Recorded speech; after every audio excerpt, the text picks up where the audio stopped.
Kani sumbang azing nile kani savak lahi lamel hoinan kalum lai aluadin sekhi kamuang zinghi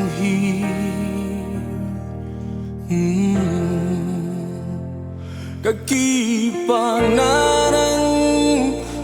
kamuan nalaorang kakinem na tung suni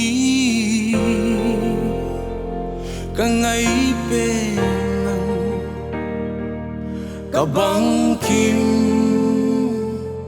lahi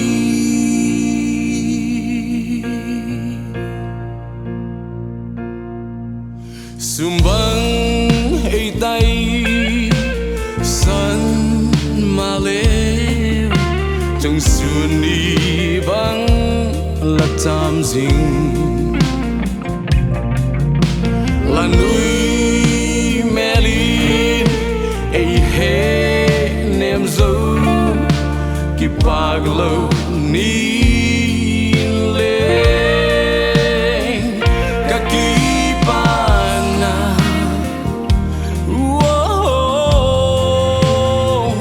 kakipangarang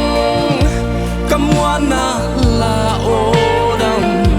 kakinem na tung suni kangaipenang kabangkim lahi